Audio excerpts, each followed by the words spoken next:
جندريسي دست بيدكم چما جندريس جبركو لسوري ولروج أفاي كردستاني باجاري هري زيادة جفي عردهجي جفي زلزلة زيان ديتيا زرار ديتيا جندريس ناحية كعفرين روج أفاي كردستاني هنا حفت ناحيين عفريني هنا جهكو هري زيادة زيان ديت جندريس بو زلزالة هري مزن للجندريسي دا لسرانسري سوري نيزيكي هزار و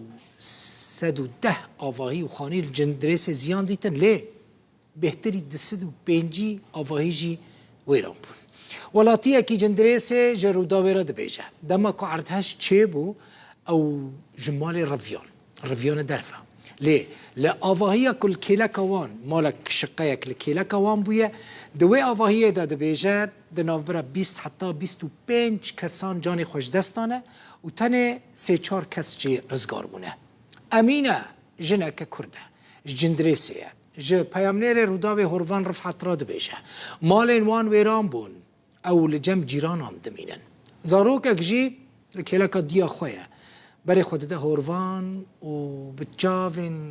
تجیگری خمگین دبیجه وی بچاوین خودیتیه انسان چاوا دمرن و گله کسی دبن آواهیان دمانه شارۆچکەی جندرێسی ڕۆژاوای کوردستان بەهۆی بوومەلەرزەکەی دووشەمەی ڕابردوو تەواو لە شارێکی دوای جەنگ دەچێت. نزیکەی 1110 باڵەخانە و خانوو لەم شارەی ڕۆژاوای کوردستان زیانی تەواویان بەرکەوتووە. لەوانە 250 باڵەخانە و خانوو لەگەڵ زەوی تەخت بوون. بیدۆی حەزیە ئەم پێ حەسین مەقەچەک زۆر و ڕۆکردن ئەم دەرکەتن دەرەوە ام دار كاتن حوشي وحار شو ما كان حازي كافر كيلاق ما بينوي كافر كاتن توري بينوي هادمي ام دتوجي دا اختناق بين عربو مالفداري بيدبن كافر وكاربيتشو دمو وقف حولي معي چەند نهۆمی بوو چەند قاتی بۆ بینایە ابو 4 طاق بين 4 طاق کەس تێدا مرن والله تقريبا 20-25 مره تێدا مرن وجي 3-4 بريندور دار هستن اي دنگي مرن ئەمینە تەمەنی 70 ساڵە دانیشتووی جندرێسە دەڵێت کەس بەهانەی جندرێس نایەت و ماڵ و حاڵمان وێران بووە أول على شارع نستم درس هرم البيت مال جيران خوكر مال ما خراب جيب باقية مالەتە پڕ خراپ بوو پڕ داکەتی عردی جيب باقي دار خدها بس ما بني خدها قرتي أنا ما هبنو مرن يدور ما مر يعني عالية كاملة كاملة چەند کەسێک جیرانە ها يعني 20 ده ومال ما في دار جيران ما ده مرمر حفت قجك جوجك ودمر وازن چ مساعدات ئینسانی دیتیە لەجا هات بێتە جندرێس جنريس خال جيد الشينية تشتوه بس بارا نوكن جيد الزن نظم نودن دسي سوراتو دكشين ودرافن خدا نادەنا کەس سوراتو دكشين ودرافن تەوەکو ڕۆژی حوتەمی بوومەلەرزەکەی جندرێس تەنیا لەو شارۆچکەیە تەرمی 520 کەس لە ژێر دار و پەردووی خانووەکان دەرهێنراون هێشتا سەدان کەسی دیکەش بێسەر و شوێنن شارۆچکەی جندرێس دانیشتوانەکەی نزیکەی 100,000 کەسە بەڵام زیاتر لە 6,000 کەسی بەهۆی ئەو بوومەلەرزەیەوە دەربەدەری دەرەوەی شارۆچکەکە و گوندەکانی چواردەوری بووە بەڕێوەبەرانی ئەم شارۆچکەیە دەڵێن بۆ نۆشەنکردەوە و چاکردەوەی ئەم خان و باڵەخانانە پێویستیان بە زیاتر لە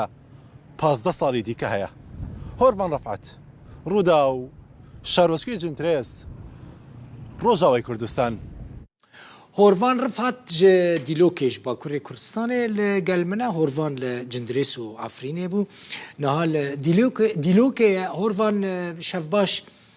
رو شهری داویه یا جندريس چیه تلوی داره بوی تو آگاداری نهال روش لبر چاوه دل بخوین ایواره باش از نکارم بیجم ایواره باش یا ایواره نباش چون که یعنی خودت زانی اف دیمنه من جه جندریز جرو جاوه کردستان جه عفرین دی گلک سخت بو یعنی از به کرمانجی دی گلته هندک دارم حس دکم تو کرمانجی باخفی زانه من نباشه بس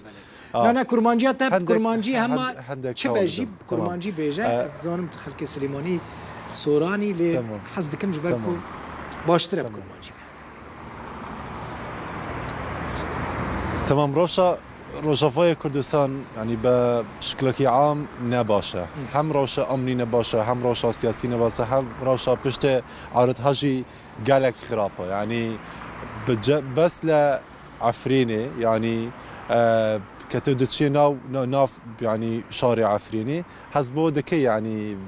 خلكي عفرين بطاطي تينونه بو نان تینونه بو آزادی تینونه بو همی خدمت گزاریان بو همی تشتک نک یعنی نک بس بابت عارض هاشن بو همی تشتک اوی واره کم جروجی شنبه افتونه ناف بازار عفرین دیگل تیما دزگاه خیرخوازی بارزانیه خالک روجاوای کردستان با عالم کردستان هاتبونه بردم کاروان و شاند دزگاه خیرخوازی بارزانی عالم کردستان ماجد کرد رسم لوگوی دزگاه ماجد کرد یعنی اوان پیو بشکل آن دیار بو که تینون بو همی تشت و روش انسانیه لویجی گلک خرابه دو بشتا عفرینه جه اعزاز همان تشته جه جندرسي هر گلک خرابه بتبت کرمانجو كردن عن درسي جندرسي روشوان يعني بحد خرابه چونکه تنها بخود گوته و جراب راپورت خو از اماجو يعني باسم کرد امو بالاخانه و خانین جندرسي تقريبا 160 تاو خراب بويا كتيا عرضه يعني هيج قاتك هيج تشتك نمايه يعني لا بس افيتر من حتى نوكا يعني توني وانا لبن اخ دركن تقريبا قشتوته 530 كس حتى اسا دمجمر حفتي ايهاره 530 كس بروشا دوي قران بردام دبي بلام 530 ترم جبن كافلان هاتنا درخستن هوروان دبيجه هين درخستنا ترمان بردوام هوروان بردوام دكه حتى نوكا از دیگل هندک حوالا خو خلکی جندریس و عفرین آخافتن گوتیان تاکو نوكا بردام بلام گلک لاوازه يعني گلک خاو دل بخوین يعني من دونه بخود شارشکی جندریس دیتیه نزدیکی 95 با 100,000 خلق با کرد و عرب و يعني همو لوی دجین او همو يعني شاردار گوره بلام تقريبا 4 بو 5 جهاز هبو که خلق بکاره بدوی ترمان بگاره اویش کی بو ترمان دگاره هندک خلق بخوی يعني بخوي بو ترم دگران با اگر وکی بد بجین بسورانی خاکناس يعني با هندک وکو پاچ وکو اشیاء دستی بو عرض هرکندنی بکاردنی بو دگران يعني با هندک آلیتین تقریبا 4-5 آلیتین هبو جماعت كلاو سبيكانيان بدلن خدت البيضاء لقال جماعتي حكمتي مؤقتة سوريا وان بيكفا دقران بس 4-5 تيم جهمي جندرسي كأوش بو شاركي جابري وكو جندرسي قالك كامبو قالك يعني حكومتي جندرس خوان بخود بيجن ام نكارين يعني بو ترمان بقرين حتى اسا دروسة 530 ترم دوزرانتو بلان بو لو جماريش يعني زيادة يعني نزيكي او جماري هنا حتى استا بن اخي دانا حتى استا يعني نكاري بزاني وان لكوينه هنا كانجي بتشن هورفان هنا جاركتن كانجي بتشن عفرينه خويايا اما شوی بری هاتینا دگل دزگاه هاتینا باکور کردستانی با دلوک با هندک دیمانیش پشانی تو بم و هندک حوالی باش للای من هنه با هم با تو کو خلکی روجاوا هم با همی خلکی روجاوای کردستان و با او خلکانش کلا باکوری سوریا دشینه ما اتومبیلی کی اسعاف یعنی امبولانسی دزگاه خیرخوازی بارزانیه بریارا پشتا دو روزی دی شاندکی تندرستی دزگاه خیرخوازی بارزانی که 3-4 امبولانسن پیک و لگال شاندکی تندرستی دچنه عفرینه دچنه روجاوای کردستان هر کس هر تشتک هبه با وکو روشا ساخلمی وکو نخوشی وکو هر تشتک که ام تیمان بتانن فریا گزاری يعني بلزي بو بكن دكارن بكن وهر كسي بنمونه بريندارو كنو هبيان او كبي لجندريز لعفرين لا بتبدلو دوشونه دكارن هاريكاريا وان بكن لا ايرو بو يكمين روش لعفرين كردان پشتا 5 سالان لدرچون هزا کردانوی اوفیسک کردی دێتە شاندن دێتە کردنەوە ئۆفیسی دەستگەها خێرخوازیە بارزانانی بە ڕسمی لە ئیرۆ دەکرێتەوە بە ئیتیفاقێک لە نێوان دەستگای خێرخوازیە بارزانانی و دگەل حکوومەتی خۆجەیە موقتی جندرێس و عفرینە لە عفرین ئەف نووسنگەیە دەکرێتەوە سبێنێ 13 کامیۆنێ دەستگای خێرخوازیە بەرزانی دگاتە عفرین و جندرێسێ کە 650 نزیکەی ئەوەندە چاتر یان خێمەی تێدانت بۆ ئەف خەڵکەی بەکاردێنن بۆ کە بەکاردێن ئەو چادرانە بە هەندێکی کەمە بە سۆرانی بۆی بە تاوەتی بگا 650 چاتر دەگاتە عفرین و جندرێس لەو نێوەندە بە تایبەت کە خەڵک لە نێوان شەقامی عفرین و جندرێس لەوێ دەمێننەوە ئەو چادرانە لەوێ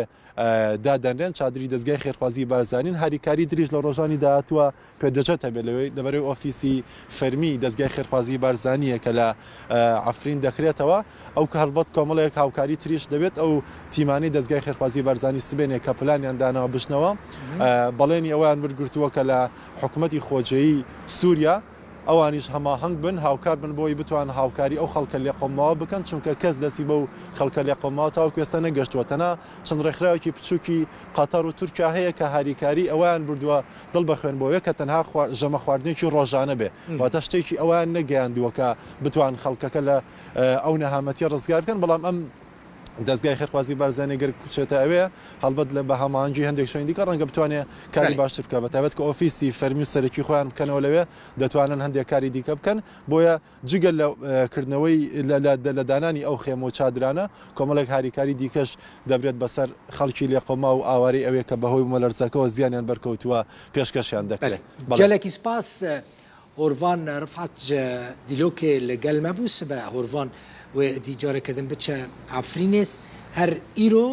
ئۆفیسە دەستگا خێرخوازیە بەرزانی لە عفرینێ تێڤەکردن هۆرڤان کورمانجە تەژی باش بوو gelekî spas